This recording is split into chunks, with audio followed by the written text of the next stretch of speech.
Good afternoon. തുടങ്ങിയോ? കഴിയുന്നവരൊക്കെ video ചെയ്യാം. അപ്പൊ നമ്മുടെ 8ാമത്തെ സെഷനിലേക്ക് സ്വാഗതം. First of all introduce myself. I'm Jasmin from Trivandrum. ഞാൻ ഈ ഒരു പിങ്ക് ജോബിന്റെ കോർഡിനേറ്റർ ആണ്. അപ്പൊ എന്താണ് പിങ്ക് ജോബ് എന്ന് എല്ലാവർക്കും ഒരു ഡൗട്ട് ഉണ്ടല്ലേ? കഴിയുന്നവരൊക്കെ ഒന്ന് വീഡിയോയിൽ വരാൻ ശ്രമിക്കാം. നമ്മുടെ പിങ്ക് ജോബിന്റെ 8ാമത്തെ സെഷനാണ്. വളരെ റിലവന്റ് ആയിട്ടുള്ള ഒരു ടോപ്പിക്കാണ് പോസ്റ്റ് പാർട്ടം ഡിപ്രഷൻ എന്ന് പറയുന്നത്, അതായത് പ്രസവാനന്തര വിഷാദ രോഗം. അപ്പൊ അതിനു മുമ്പ് പിങ്ക് ജോബ് എന്താണെന്ന് ഞാൻ ജസ്റ്റ് ഒന്ന് പരിചയപ്പെടുത്താം. കോഴിക്കോട് ആസ്ഥാനമാക്കി പ്രവർത്തിക്കുന്ന പ്രമുഖ സാനിറ്ററി നാപ്കിൻ ബ്രാൻഡായ ഫെയർവിങ്സ് നടപ്പാക്കുന്ന സ്ത്രീ ശാക്തീകരണ പദ്ധതിയാണ് പിങ്ക് ജോബ് എന്ന് പറയുന്നത്. ഇത് സിനോർ എന്ന കമ്പനിയാണ് ഇത് പ്രൊവൈഡ് ചെയ്യുന്നത്. ഇന്ത്യയിലെ എല്ലാ സംസ്ഥാനങ്ങളിൽ നിന്നും സ്ത്രീകൾക്ക് ഫെയർവിങ്സ് സെയിലിനോടൊപ്പം നമുക്ക് ഇത് സെയിൽ ചെയ്ത് അവർക്കൊരു ഫിനാൻഷ്യൽ ഫ്രീഡം ഉണ്ടാക്കുന്നതിനോടൊപ്പം സെയിൽസ് ട്രെയിനിങ്, ഡോക്ടേഴ്സ് ടോക്ക് എന്ന് പറഞ്ഞിട്ട് ഡോക്ടർമാരുടെ ക്ലാസ്സുകൾ, ശുചിത്വ ബോധവൽക്കരണം, വ്യക്തിത്വ വികസന ക്ലാസ്സുകൾ, അതുപോലെ മോട്ടിവേഷൻ ക്ലാസ്സുകൾ തുടങ്ങിയ വിവിധ പദ്ധതികൾ ഉൾപ്പെടുന്നതാണ് പിങ്ക് ജോബ് എന്ന് പറയുന്നത്. ഇതിലൂടെ ഒരുപാട് സ്ത്രീകൾ സ്വയം പര്യാപ്തത നേടിക്കഴിഞ്ഞിട്ടുണ്ട്. കുറച്ചു മാത്രം ക്യാഷ്. ഇതിന്റെ ഒരു പ്രത്യേകത എന്ന് പറയുന്നത്, ഈ ഒരു ബിസിനസിന്റെ ഒരു പ്രത്യേകത, ഏതൊരു സാധാരണക്കാരനും അവന്റെ കയ്യിലുള്ള ഒരു എമൗണ്ട് നിക്ഷേപിച്ചുകൊണ്ട് ഇതിലേക്ക് ഈ ജോബിലേക്ക് വരാമെന്നുള്ളതാണ്. അവരുടെ കഴിവിനനുസരിച്ച് ഈ ബിസിനസ് വളർത്തിക്കൊണ്ട് വരാം. മാത്രമല്ല അവരുടെ കീഴിൽ ഒരുപാട് റീസെല്ലേഴ്സിനെ സൃഷ്ടിച്ചുകൊണ്ട് അവർക്കും ജോലി കൊടുക്കാമെന്നുള്ളതാണ്. അവരുടെ കീഴിൽ ഒരുപാട് ആൾക്കാർക്ക് ജോലി കൊടുത്തുകൊണ്ട് ഇതിന്റെ ഒരു ഭാഗമാകാം എന്നുള്ളതാണ്. ഇതിപ്പോ തമിഴ്നാട്, ആന്ധ്രാപ്രദേശ് എന്നീ സംസ്ഥാനങ്ങളിൽ കൂടി വ്യാപിച്ചിട്ടുണ്ട്. നമ്മുടെ ഇന്ത്യയിലെ എല്ലാ സംസ്ഥാനങ്ങളിലും വ്യാപിപ്പിക്കണം എന്നുള്ളതാണ് നമ്മുടെ ഒരു വിഷൻ എന്ന് പറയുന്നത്. കേരളത്തിലെ എല്ലാ ജില്ലകളിലും ഇതിനോടകം എത്തിക്കഴിഞ്ഞു. ഇത് യൂസ് ചെയ്യുന്ന ഓരോ സ്ത്രീകൾക്കും അതിനെപ്പറ്റി അവർ യൂസ് ചെയ്ത് അവർക്ക് അത് കംഫർട്ടബിൾ ആണെന്ന് തോന്നിയതിന് ശേഷമാണ് ഈ പ്രോഡക്റ്റ് അവർ ബിസിനസ് ആക്കി ഏറ്റെടുത്തുകൊണ്ട് പോകുന്നത്. അപ്പൊ അതിന്റെ ഭാഗമായിട്ട് സ്ത്രീ ശാക്തീകരണം എന്ന് പറയുമ്പോൾ കുറെ ബിസിനസ് ചെയ്ത് കുറെ ക്യാഷ് ഉണ്ടാക്കുക എന്നുള്ളത് മാത്രമല്ല, എല്ലാ തരത്തിലും മെന്റലി, ഫിസിക്കലി, അതുപോലെ ഫിനാൻഷ്യലി, എല്ലാ അർത്ഥത്തിലും എല്ലാ തലത്തിലും അവൾ ശാക്തീകരിക്കപ്പെടുക എന്നുള്ള ഒരു ഇത് വെച്ചുകൊണ്ടാണ് നമ്മൾ ഈ ഒരു എല്ലാ ക്ലാസ്സുകളും ഇതുപോലെ പ്രൊവൈഡ് ചെയ്യുന്നത്. ഇനി ഒരുപാട് പദ്ധതികൾ ഇതിന്റെ പുറകിൽ വരാനുണ്ട്. അപ്പോൾ ഇന്ന് നമുക്ക് ക്ലാസ് എടുക്കാനായിട്ട് വന്നിരിക്കുന്നത് വളരെ പ്രഗത്ഭയായ ഒരു ഡോക്ടറും അതുപോലെ കൗൺസിലറുമായ ഡോക്ടർ നസ്രീന മാം ആണ്. നമ്മുടെ ഇന്നത്തെ ടോപ്പിക്ക് എല്ലാ സമൂഹത്തിൽ ഇന്ന് എപ്പോഴും നടന്നു വരുന്ന ഒരു പ്രശ്നമാണ് ഈ സ്ത്രീകൾക്ക് ഉണ്ടാകുന്ന ഒരു ഡിപ്രഷൻ എന്ന് പറയുന്നത്, പ്രത്യേകിച്ച് ഈ ഒരു ഗർഭകാല സമയത്ത്. പക്ഷെ അത് നമ്മൾ ആ ഒരു അവസ്ഥ അറിയുന്നില്ല എന്നുള്ളതാണ്. ഇതിനെപ്പറ്റി നമുക്ക് അതിനെപ്പറ്റി കുറെ അറിവില്ല. അത് ആ അനുഭവിക്കുന്ന വ്യക്തിക്ക് പോലും എന്താണ് തന്നിൽ സംഭവിക്കുന്നതെന്ന് അറിയാത്തൊരവസ്ഥയാണ്. പക്ഷെ ഇന്ന് ഈ ഇത്തരത്തിലുള്ള ക്ലാസ്സുകൾ കൊണ്ട് നമുക്ക് അതിൽ നിന്നൊക്കെ ഒരുപാട് മാറ്റം വന്നിട്ടുണ്ട്. ഒരുപാട് ആൾക്കാർക്ക് ക്ലാസ്സുകളും മറ്റൊക്കെ ഇതുപോലെ കിട്ടിയിട്ട് ഒരുപാട് ആൾക്കാർ അതിൽ നിന്നൊക്കെ കരകയറുന്നുണ്ട്. അപ്പൊ അത്തരത്തിലുള്ള ഒരു ക്ലാസ് സാധാരണക്കാരെ നമ്മളിലേക്കും എത്തിക്കാൻ വേണ്ടിയിട്ടാണ് നമ്മൾ ഈ ഒരു ടോപ്പിക്ക് തന്നെ തെരഞ്ഞെടുത്തത്. നസ്രീന മാം തന്നെ തെരഞ്ഞെടുത്ത ടോപ്പിക്കാണ്. First of all thank you ma'am, പിന്നെ നമ്മുടെ ക്ഷണം സ്വീകരിച്ച് ഇവിടെ എത്തിയതിനും അതുപോലെ നമ്മുടെ ഇങ്ങനെ ഒരു നല്ലൊരു ടോപ്പിക്ക് തെരഞ്ഞെടുത്തതിന്. അപ്പൊ നസ്രീന മാമിനെ ഞാൻ വെൽക്കം ചെയ്യാണ്. Ma'am please welcome.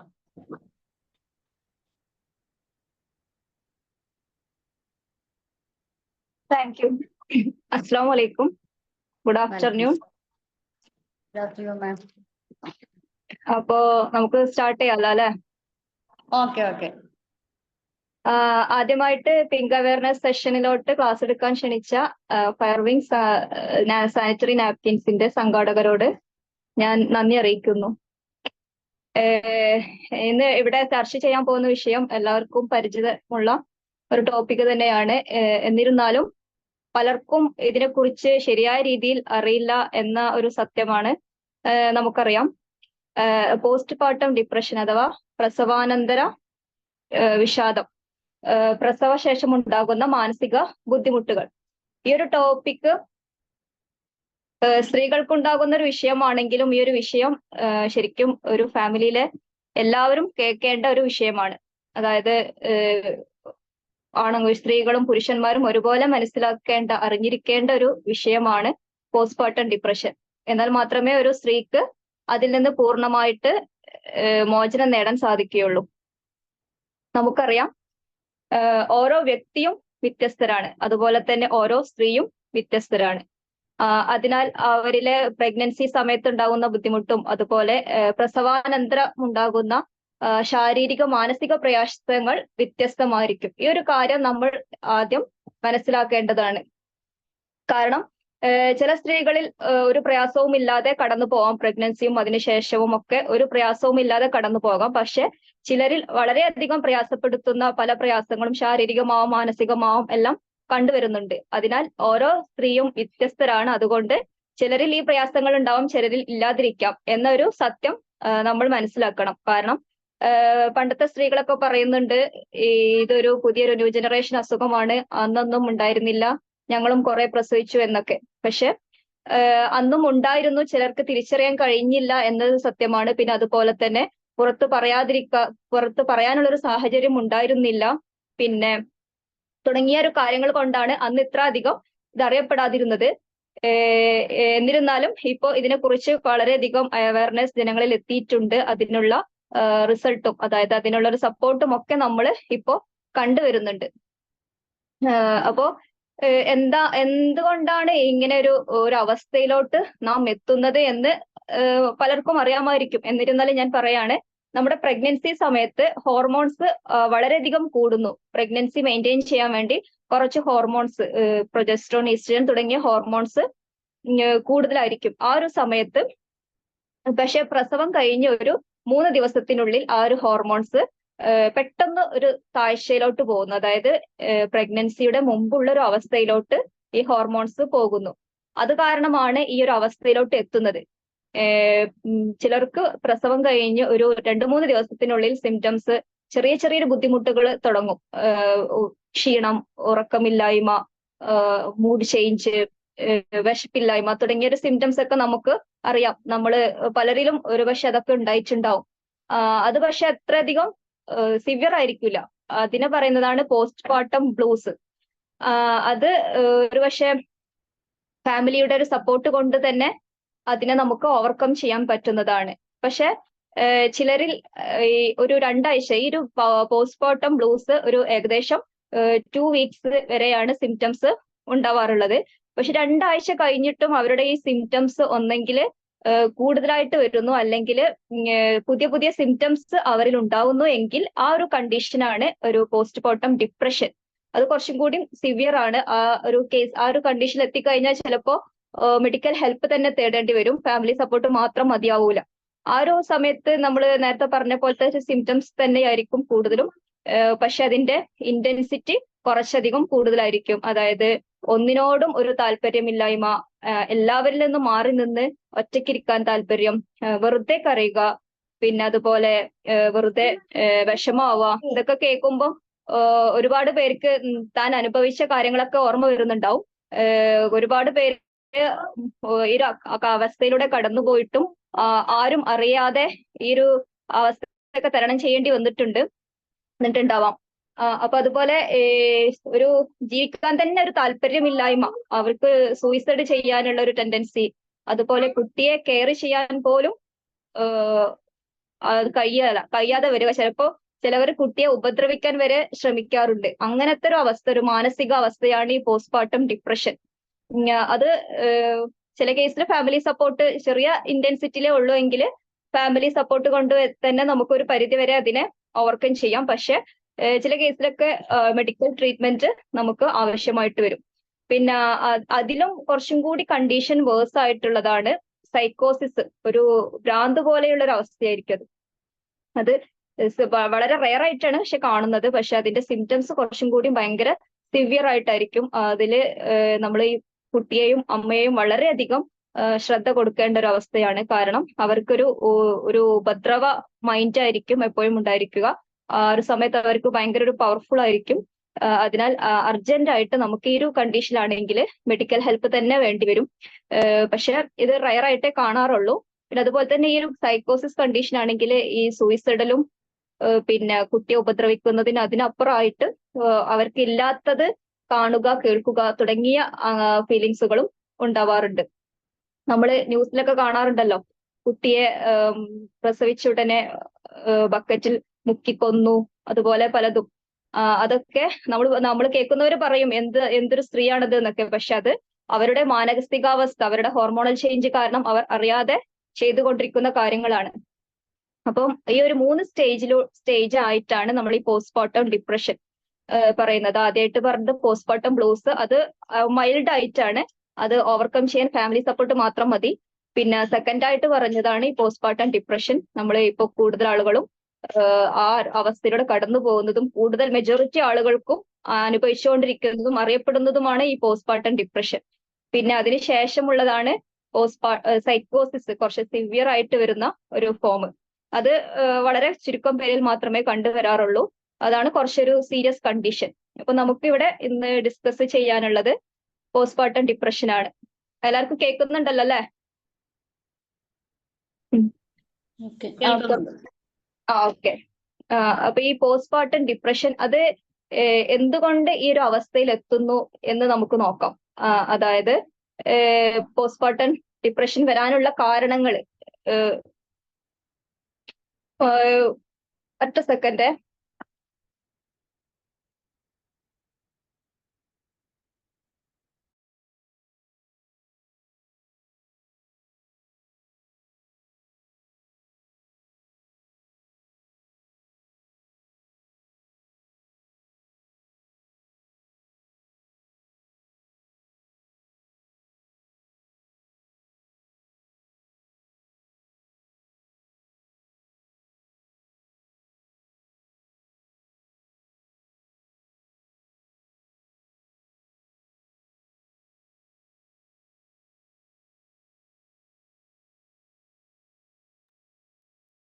സോറി, മോനെ വന്നൊന്ന് ഡിസ്റ്റർബ് ചെയ്തതായിരുന്നു.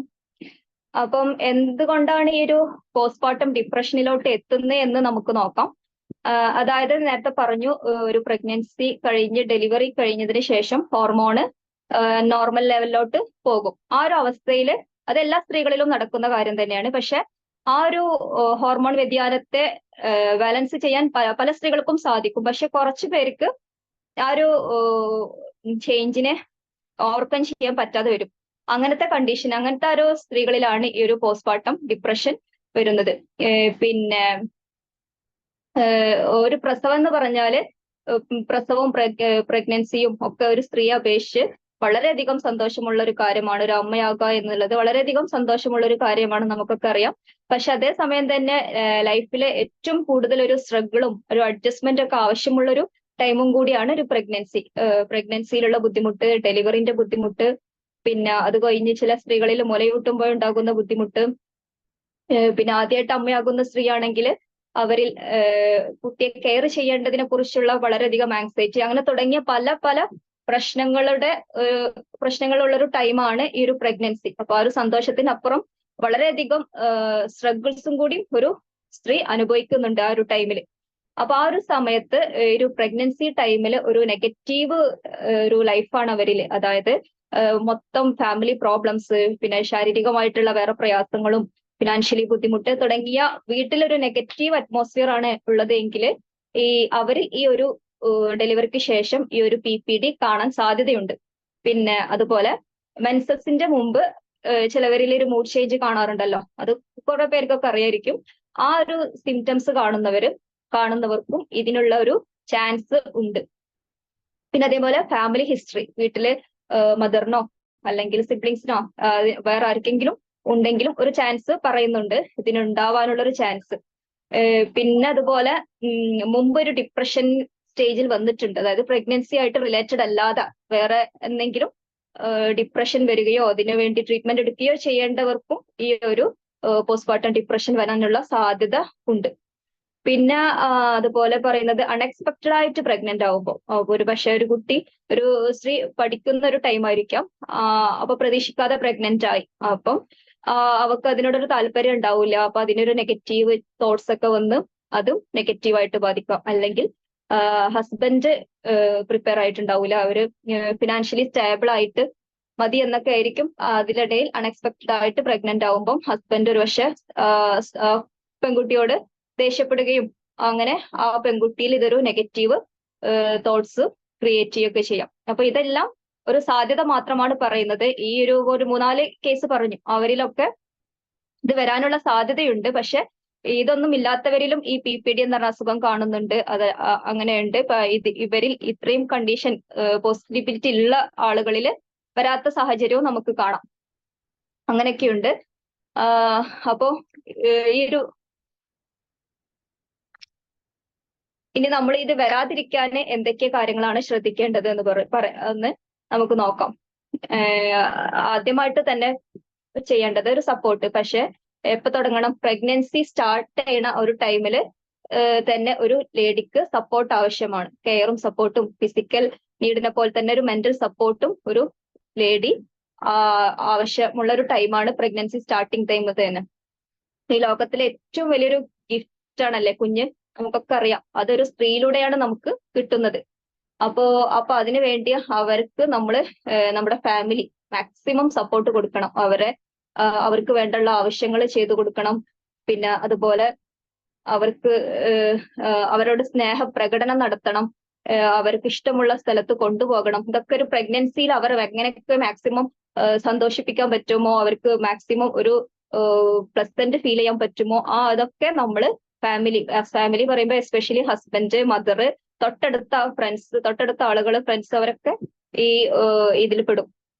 അപ്പൊ മാക്സിമം സപ്പോർട്ട് ഈ ഒരു പ്രഗ്നൻസി ടൈമിൽ കൊടുക്കുക. പിന്നെ അതുപോലെ തന്നെ ഡെലിവറിക്ക് ശേഷവും നമ്മൾ ഫിസിക്കൽ ഹെൽത്തിന് വളരെയധികം നമ്മുടെ സൊസൈറ്റി ഇമ്പോർട്ടൻസ് കൊടുക്കുന്നുണ്ട് അല്ലെ. 40 ദിവസം ഒരാളെ വെക്കുന്നു, പ്രസവരക്ഷ, പിന്നെ ഇത് പറഞ്ഞ് പല കാര്യങ്ങളും നമ്മൾ കറക്റ്റ്ലി ഫോളോ ചെയ്യുന്നുണ്ട്. അത് എല്ലാ ഫാമിലീസും കറക്റ്റ് ആയിട്ട് ചെയ്യുന്നുണ്ട്. പക്ഷെ അതുപോലെ ഇമ്പോർട്ടന്റ് ആയ ഒന്നാണ് മെന്റൽ ഹെൽത്തും. പക്ഷെ അതിന് നമ്മുടെ സൊസൈറ്റി അത്രയധികം ഇമ്പോർട്ടൻസ് കൊടുക്കുന്നില്ല എന്നാണ് എനിക്ക് തോന്നുന്നത്. പക്ഷെ ഫിസിക്കൽ ഹെൽത്തിനെ പോലെ അല്ലെങ്കിൽ അതിലേറെ ഇമ്പോർട്ടന്റ് ആയ ഒന്നാണ് ഈ മെന്റൽ ഹെൽത്ത്. അതിനാൽ ആ ഒരു ടൈമില് മെന്റൽ സപ്പോർട്ട് വളരെയധികം ആവശ്യമാണ്. അതായത് ഈ ഒരു ഡെലിവറിക്ക് ശേഷം നേരത്തെ പറഞ്ഞു ഹോർമോണ് നന്നായിട്ട് കുറയും. ആ ഒരു സമയത്ത് അവർക്ക് പല കാര്യങ്ങളും ഉൾക്കൊള്ളാൻ പ്രയാസമായിരിക്കും. അതുകൊണ്ട് നെഗറ്റീവ് ആയിട്ടുള്ള കാര്യങ്ങളൊന്നും അവരോട് പറയാതിരിക്കാൻ ശ്രമിക്കണം. ഒരുപക്ഷെ അവരായിട്ട് ബന്ധപ്പെടാത്ത കാര്യങ്ങൾ, അതായത് നമ്മൾ ന്യൂസിലുള്ള നെഗറ്റീവ്സ് കാര്യങ്ങളൊക്കെ ഉണ്ടാവുമല്ലോ, അത് വരെ അവർക്ക് ഉൾക്കൊള്ളാൻ പ്രയാസമായിരിക്കും, നെഗറ്റീവായിട്ട് ബാധിക്കുകയൊക്കെ ചെയ്യും. പിന്നെ അതുപോലെ പ്രസവം കഴിഞ്ഞതിന് ശേഷം കുട്ടിയെ കാണാൻ വരുന്നവർക്ക് ഉണ്ടാവുന്ന നെഗറ്റീവ് കമന്റ്സ്, അതും നമ്മുടെ സൊസൈറ്റിയിൽ സാധാരണയായി കണ്ടുവരുന്നതാണ്. കുട്ടിയുടെ തടി, നിറം എന്നൊക്കെ വെച്ചിട്ട് പറച്ചിലും ഒക്കെ ഉണ്ടാവാറുണ്ട്. അതൊക്കെ ഒരു സ്ത്രീയെ നെഗറ്റീവായിട്ട് ബാധിക്കുന്നുണ്ട്. പിന്നെ അതുപോലെ പ്രഗ്നൻസി ടൈമിൽ നമ്മൾ ഒരു സ്ത്രീയെ ഒരുപക്ഷെ നന്നായിട്ട് കെയർ ചെയ്തിട്ടുണ്ടാവാം. പ്രഗ്നൻസി കഴിഞ്ഞതിന് ശേഷം ആ ഒരു കെയറിങ് ഒരുപക്ഷെ അതുപോലെ ഉണ്ടാവാം. പക്ഷെ ആ ഒരു ലേഡിക്ക് അങ്ങനെ കുറഞ്ഞതായിട്ട് ഫീൽ ചെയ്യാം. കാരണം എന്തായാലും ഓട്ടോമാറ്റിക്കലി നമ്മളെ കുട്ടിയിലോട്ടും കൂടുതൽ ശ്രദ്ധ പോകുമല്ലോ. അപ്പൊ കുട്ടിയെ ആയിരുന്നു സ്നേഹിച്ചിരുന്നത്, എന്നെ സ്നേഹിക്കുന്നില്ല എന്നൊരു തോന്നൽ വരെ ആ ഒരു ടൈമില് ഫീൽ ചെയ്യാം. കാരണം അവരുടെ ഒരു മൈൻഡ് എന്ന് പറഞ്ഞാൽ അത്ര ഒരു വീക്ക് ടൈമാണ്. ഹോർമോണൽ ഫാള് കാരണം അത്ര ഒരു വീക്ക് ടൈം ആയത് കാരണം എല്ലാം പെട്ടെന്ന് ഭയങ്കര സെൻസിറ്റീവ് ആയിരിക്കും, പെട്ടെന്ന് അവരെ എഫക്ട് ചെയ്യും. അപ്പൊ ഈ ഒരു കാര്യങ്ങളൊക്കെ ശ്രദ്ധിക്കേണ്ടതാണ്. പിന്നെ അതുപോലെ ഉറക്കം, നമുക്കൊക്കെ അറിയാം, ഒരു ദിവസം നമുക്ക് ഉറങ്ങാൻ പറ്റിയില്ലെങ്കിൽ വളരെ അസ്വസ്ഥതായിരിക്കും അല്ലെ. ഒരു മെന്റലിയും ഫിസിക്കലിയും ഒക്കെ ആകെ ഡിസ്റ്റർബ്ഡ് ആവും. അപ്പം ഈ ഒരു പ്രഗ്നൻസി ടൈമിലും അതിനുശേഷം ഡെലിവറി കഴിഞ്ഞാലും പലർക്കും ഉറക്കം വളരെ പ്രയാസമായിരിക്കും. ഒന്നെങ്കിൽ ഡെലിവറിന്റെ കോംപ്ലിക്കേഷൻ കൊണ്ട്, അല്ലെങ്കിൽ കുട്ടിക്ക് ഉറങ്ങാൻ പറ്റാത്തത് കാരണം ഒക്കെ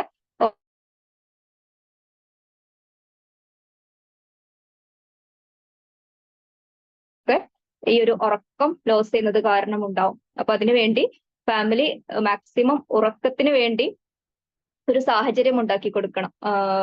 പാരന്റ്സും ലേഡിയുടെ പാരന്റ്സും ഹസ്ബൻഡും ഒക്കെ ഉറങ്ങാൻ വേണ്ടി കുറച്ച് ടൈം അവർക്ക് കണ്ടെത്തി കൊടുക്കണം. എന്നാൽ മാത്രമേ അവർക്ക് ആ ഒരു ഉറക്കം കംപ്ലീറ്റ് ആയിട്ട് കിട്ടുള്ളൂ. അല്ലെങ്കിൽ അത് ഈ അസുഖം ഈ ഒരു അവസ്ഥയിലോട്ടാണ് എത്തുന്നത്. അപ്പോ ഇത്രയും കാര്യങ്ങളൊക്കെ നമ്മൾ ഈ ഒരു ശ്രദ്ധിച്ചാല് ഒരു പരിധി വരെ നമുക്ക് ഇത് ഇല്ലാതിരിക്കാം.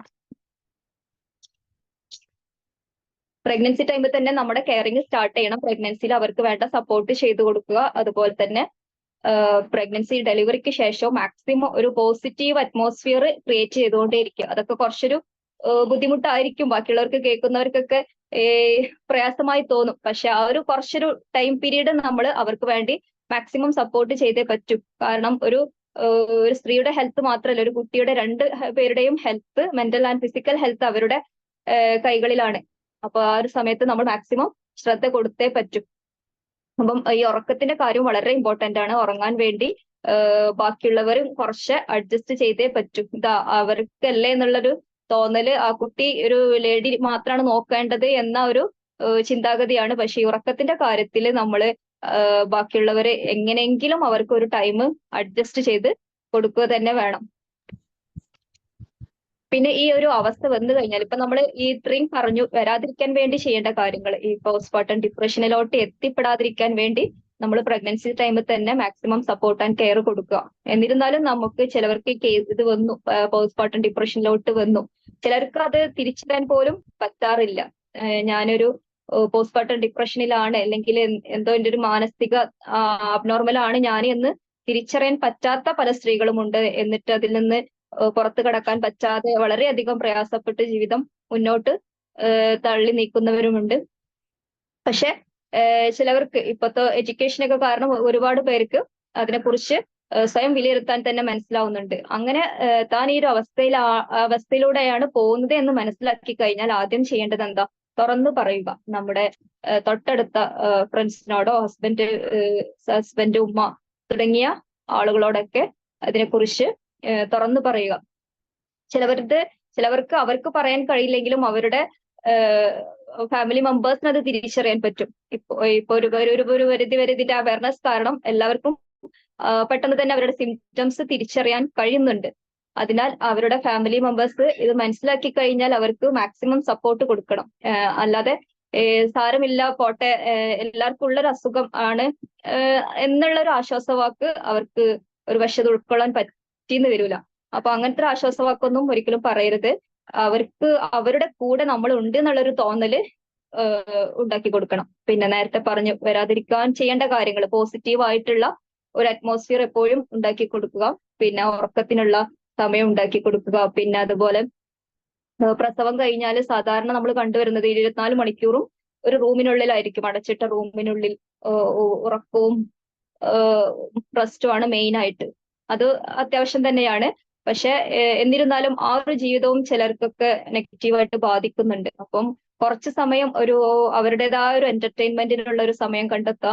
പിന്നെ അതുപോലെ കുറച്ച് സമയം പുറത്തിരിക്കുക, ശുദ്ധവായും വെളിച്ചവും ഒക്കെ കിട്ടുന്ന ഒരു സ്ഥലത്ത് പുറത്ത് കുറച്ചു നേരം സമയം നമ്മുടെ ഫാമിലി മെമ്പേഴ്സിന്റെ കൂടെ സ്പെൻഡ് ചെയ്യുക. അതൊന്നും ഒരിക്കലും ഒരു ഫിസിക്കലി ആയിട്ട് ഒരു ലേഡിക്ക് ബുദ്ധിമുട്ടായി വരില്ല.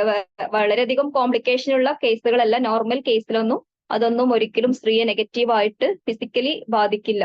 അപ്പം ചിലർക്കൊക്കെ അതൊരു പേടിയായിരിക്കും, ആ ഒരു 24 മണിക്കൂറും കിടക്കാൻ തന്നെ പറ്റൂ എന്നുള്ളൊരു ചിന്താഗതിയും ഒക്കെ ഉണ്ട്. അതൊന്നും പ്രശ്നമില്ല. അപ്പം ഈ ഒരു കാര്യങ്ങള് ചെയ്തു കൊടുക്കണം.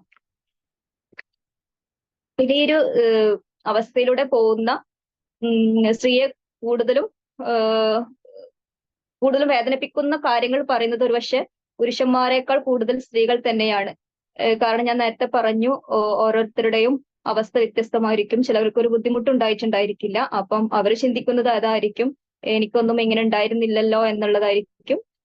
പക്ഷെ എന്നിരുന്നാലും ഇപ്പോഴത്തെ അവയർനെസ് ഒക്കെ കാരണം ഒരുപാട് ഫാമിലി ആ ഒരു സപ്പോർട്ട്, ആ ഒരു ടൈമില് ഒരു സ്ത്രീക്ക് വേണ്ട സപ്പോർട്ട് മെന്റലും ഫിസിക്കലും ഒക്കെ ഇപ്പോ കൊടുക്കുന്നുണ്ട്. നമുക്കൊക്കെ കാണാം. അത് വളരെയധികം സന്തോഷമുള്ള കാര്യം തന്നെയാണ്.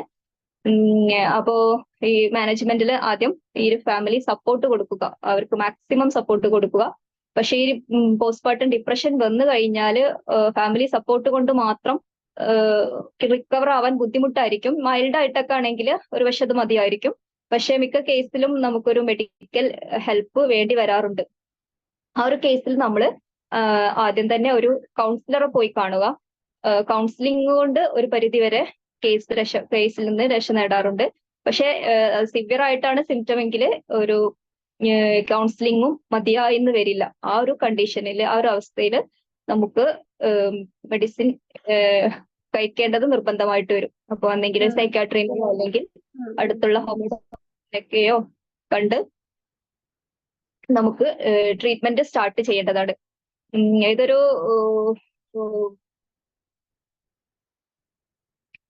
മാനസിക പ്രയാസങ്ങൾ എന്ന് പറയുന്നത് എല്ലാവർക്കും വളരെ ഒരു പ്രയാസമുള്ള ഒരു കാര്യമാണ്. അതായത് ഒരു ഡോക്ടറിനെ കാണാന് എന്തോ ഒരു വലിയ അസുഖമാണ് എന്നൊരു തോന്നല്.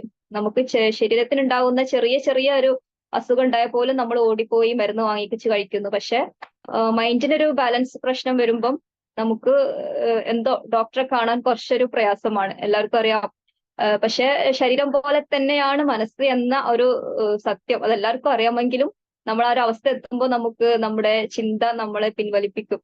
അപ്പൊ അത് മനസ്സിലാക്കിയിട്ട് എത്രയും പെട്ടെന്ന് നമ്മൾ ഡോക്ടറിനെ കാണിക്കണം. ഒരിക്കലും ഡോക്ടറെ കാണിക്കാൻ മടി കാണിക്കരുത്. ആദ്യം നമ്മുടെ ഫാമിലി സപ്പോർട്ട് നോക്കുക. അതുകൊണ്ട് കിട്ടുന്നില്ലെങ്കിൽ ആദ്യം തുറന്നു പറയണം. തുറന്നു പറഞ്ഞാൽ മാത്രമേ പറയാൻ മറ്റുള്ളവർക്ക് അറിയുള്ളൂ. ഒരുപക്ഷെ തുറന്നു പറയാൻ കഴിയാത്തവരിൽ നമ്മുടെ കൂടെ ഉള്ളവരൊക്കെ ആണെങ്കിൽ നമ്മൾ പ്രസവം കഴിയുമ്പോൾ നമ്മൾ സ്വന്തക്കാരുണ്ടെങ്കിൽ നമ്മൾ അവരൊക്കെ നിരീക്ഷിച്ചു കൊണ്ടിരിക്കണം. അപ്പൊ അത് നമ്മൾ മനസ്സിലാക്കണം ബൈസ്റ്റാൻഡേഴ്സ്. അങ്ങനെ അവർക്ക് മാക്സിമം സപ്പോർട്ട് കൊടുത്തിട്ടും മാറ്റമില്ല, അവർക്ക് പ്രയാസം കൂടുന്നു അല്ലെങ്കിൽ ആ പ്രയാസം അതുപോലെ നിലനിൽക്കുന്നു എങ്കിൽ അവർക്ക് ഒരു മെഡിക്കൽ ഹെൽപ്പ് അർജന്റ് ആയിട്ട് തേടണം. കൗൺസിലിംഗ് അല്ലെങ്കിൽ മെഡിസിനൽ ഇൻടേക്ക് വരെ ആവശ്യമായിട്ട് വരും. അപ്പോൾ ഇത്രയൊക്കെയാണ് ഇതിലുള്ളത്. പിന്നെ അതുപോലെ തന്നെ ഒരു ഇതിനായിട്ട് റിലേറ്റഡ് ആയിട്ടുള്ള ഒരു സംഭവം തന്നെയാണ് ഡീമർ. അതൊരു പക്ഷെ അധിക പേരും കേട്ടിട്ടുണ്ടാവില്ല. ഡിസ്ഫോറിക് മിൽക്ക് ഇജക്ഷൻ റിഫ്ലക്സ് എന്ന് പറയും. അതും നമ്മളൊരു ഈ പോസ്റ്റ്പാർട്ടം ഡിപ്രഷനിൽ ഉൾപ്പെടുത്തിയാണ് പറയാറുള്ളത്. പക്ഷെ അത് രണ്ടായിട്ടുള്ള അവസ്ഥയാണ്. പോസ്റ്റ്പാർട്ടം ഡിപ്രഷനും ഈ ഡീമറും ഒരുമിച്ച് ചില സ്ത്രീകളിൽ കാണാറുണ്ട്. പക്ഷെ ഡീമർ എന്ന് പറഞ്ഞാൽ എന്താ, പാല് കൊടുക്കുന്ന സമയത്ത് മാത്രമായിരിക്കും അവർക്ക് പ്രയാസം ഉണ്ടായിരിക്കുക. മിൽക്ക് ഇജക്ട് ചെയ്യുന്ന സമയത്ത് മാത്രം ഉണ്ടാവുന്ന പ്രയാസം. അതായത് ചില സ്ത്രീകളില് പേടിയായിരിക്കും, ഒരു കാരണവും ഇല്ലാതെ പേടി, ഭയങ്കരമായിട്ട് പേടി, ചെറിയ പേടി ഒന്നല്ല. പിന്നെ പെട്ടെന്ന് ദേഷ്യം വരിക, ഒരു കാരണമൊന്നും ഇല്ലാതെ ദേഷ്യം വരിക. ആ ഒരു ടൈമിൽ മാത്രം. അതുവരെ ഹാപ്പിയായി നോർമലായി പോയിട്ടിരിക്കുന്ന ഒരാള് കുട്ടിക്ക് പാല് കൊടുക്കുന്ന ഒരു ടൈമിൽ പെട്ടെന്ന് മൂഡ് ചേഞ്ച് ആവാം. അവർക്കും ഈ സൂയിസൈഡ് ചെയ്യാനുള്ള ടെൻഡൻസി ഒക്കെ കാണിക്കാറുണ്ട്. ഈ ഒരു ഡീമർ എന്ന് പറഞ്ഞത് കാരണം ഓക്സിറ്റോസിൻ, നമ്മൾ പാല് കൊടുക്കുമ്പോൾ ഓക്സിറ്റോസിൻ എന്ന് പറഞ്ഞ ഹോർമോൺ റിലീസ് ചെയ്യും. ഈ ഓക്സിറ്റോസിൻ ഹോർമോണ് നമ്മുടെ ഡോപ്പമിൻ ഹോർമോണിനെ അളവ് കുറക്കുകയാണ് ചെയ്യുന്നത്. ഈ ഡോപ്പമിൻ ഹോർമോൺ എന്ന് പറഞ്ഞാൽ ഹാപ്പി ഹോർമോൺ ആണ്. നമ്മുടെ ഹാപ്പിക്ക് കാരണമാവുന്ന ഒരു ഹോർമോണുണ്ട് ഡോപ്പമിൻ. സാധാരണ സ്ത്രീകളിൽ ഈ ഡോപ്പമിന്റെ കുറവ്, താഴ്ച കുറച്ചായിരിക്കും. പക്ഷെ ഈ ഒരു ഡീമർ ഉള്ള സ്ത്രീകളിൽ ഡോപ്പമിൻ വളരെയധികം കുറയുന്നു. അതുകൊണ്ടാണ് ഈ ഒരു പ്രയാസത്തിലോട്ട് എത്തുന്നത്. ചില സ്ത്രീകൾ, ഡീമർ മാത്രമുള്ള സ്ത്രീകളില് ആ ഒരു സമയത്ത് മാത്രമേ പ്രയാസം അനുഭവിക്കുന്നുള്ളൂ. ബാക്കി സമയത്തൊക്കെ നോർമലായിട്ട് അവർക്ക് പ്രയാസങ്ങളൊന്നുമില്ല. പക്ഷെ ചില സ്ത്രീകളിൽ ഈ ഡീമറും പോസ്റ്റ്പാർട്ടം ഡിപ്രഷനും കൂടി ഒരുമിച്ച് കാണുന്നുണ്ട്. അത് വളരെയധികം പ്രയാസമുള്ള ഒരു അവസ്ഥയാണ്. കാരണം എല്ലാ സമയത്തും അവർക്ക് പ്രയാസമായിരിക്കും. പാല് കൊടുക്കുന്ന സമയത്തും അങ്ങേയറ്റത്തെ ബുദ്ധിമുട്ടായിരിക്കും. അതല്ലാത്ത സമയത്തും വളരെയധികം പ്രയാസങ്ങൾ മാറി മാറി വന്നുകൊണ്ടിരിക്കും. അപ്പം ഈ ഡീമറിനുള്ള ട്രീറ്റ്മെന്റും നേരത്തെ പറഞ്ഞ പോലെ തന്നെ ഫാമിലി സപ്പോർട്ടും അതിന്റെ കൂടെ തന്നെ ഈ ഒരു മെഡിക്കൽ ഹെൽപ്പും ഒക്കെ ആവശ്യമായിട്ട് വരും. അപ്പം ഇത്രയൊക്കെയാണ് ഈ പോസ്റ്റ്പാർട്ടം ഡിപ്രഷന് ഇന്ന് വളരെയധികം ഈ ഒരു പ്രയാസം കൊണ്ട് വളരെ അധികം സ്ത്രീകൾ ബുദ്ധിമുട്ടുന്നുണ്ട്.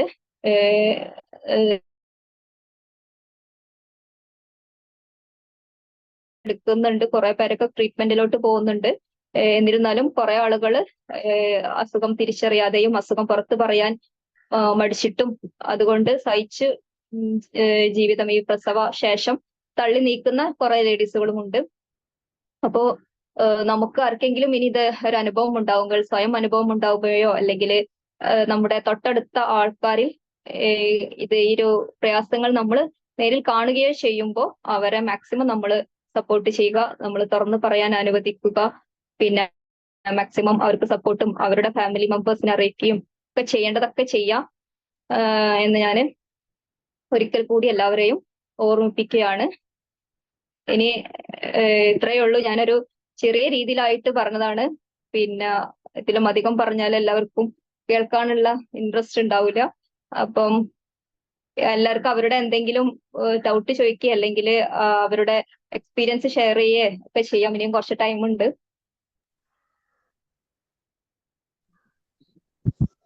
Thank you ma'am. ആർക്കെങ്കിലും ഇതിനെപ്പറ്റി എന്തെങ്കിലും ഡൗട്ട് ഉണ്ടെങ്കിൽ ചോദിക്കാം. നിങ്ങൾ ഈ ഒരു സ്റ്റേജിലൂടെ കടന്നു പോയവരാണോ? നിങ്ങൾ എങ്ങനെയൊക്കെയാണ് അത് ഓവർകം ചെയ്തത്? അതൊക്കെ ഒന്ന് പറയൂ. ഹലോ,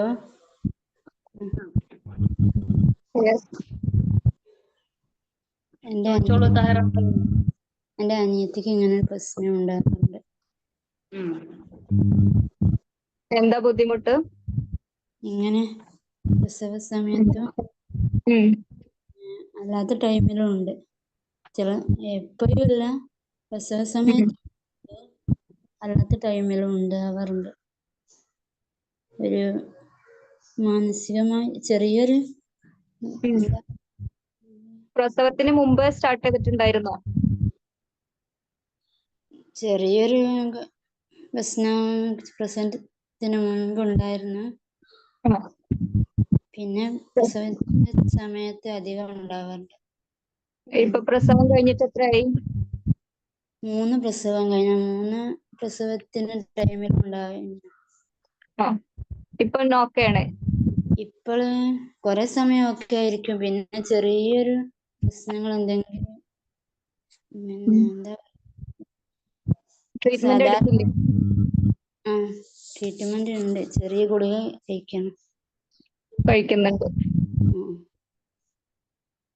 ശരിയായിക്കോളും. ട്രീറ്റ്മെന്റ് ചില കേസിലൊക്കെ ട്രീറ്റ്മെന്റ് നിർബന്ധമായിട്ട് വരും. തലവേദനയായിട്ട് വരും ഇടയ്ക്ക് സമയത്ത്. അത് പറഞ്ഞ ടൈമിൽ വരെ ട്രീറ്റ്മെന്റ് കണ്ടിന്യൂ ചെയ്യാം. ആ ടൈമിൽ നിങ്ങൾ പറഞ്ഞതുപോലെ തന്നെ എന്താ ഓക്കെന്ന് അറിയൂല. പല 3 പ്രഗ്നൻസിലുണ്ടായി. അതെ. ഇപ്പം ചെറിയ കുട്ടിക്ക് എത്രയായി? 2.5 വയസ്സ്. ഇപ്പോഴും മെഡിസിൻ എടുക്കുന്നുണ്ട് അല്ലേ? ശരിയായിക്കോളും.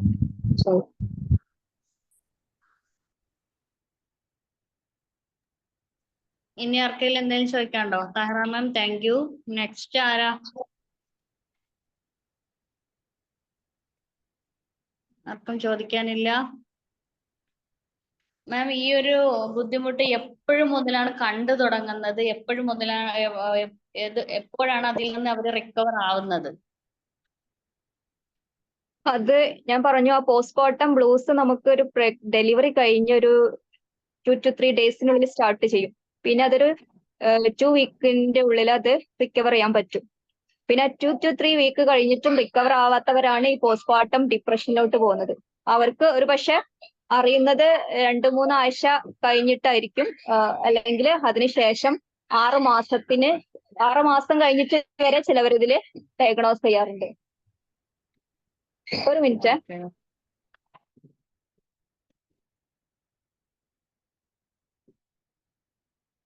ആർക്കെങ്കിലും ഡൗട്ട് ഉണ്ടെങ്കിൽ ചോദിച്ചോളൂ.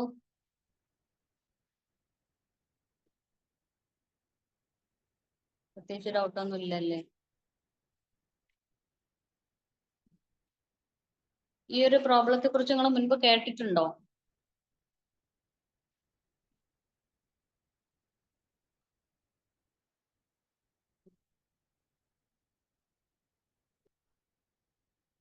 എല്ലാവരും സൈലന്റ് ആണ്.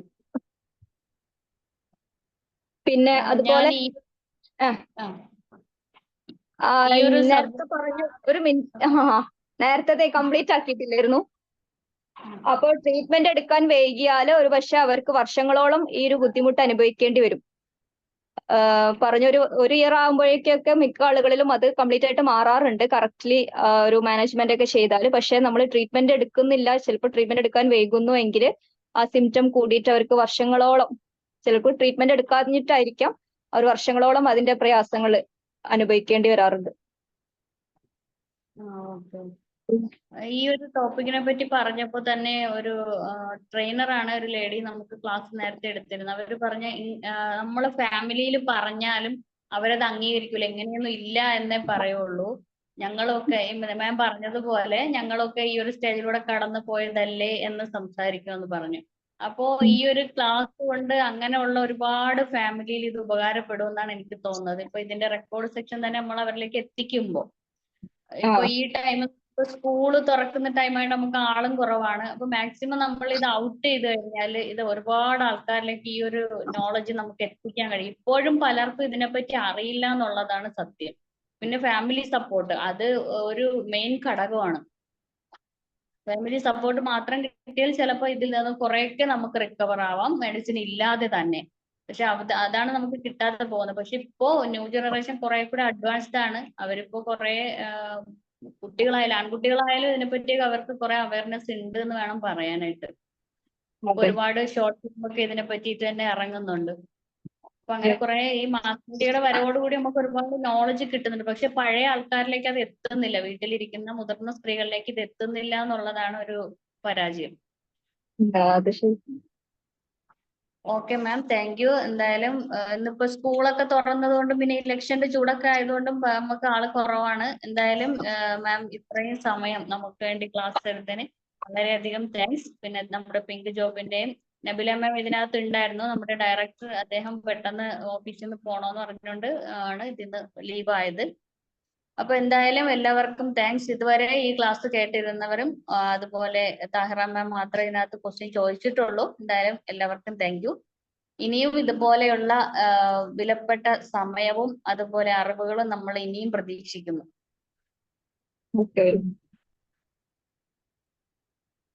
ഓക്കെ, നമുക്ക്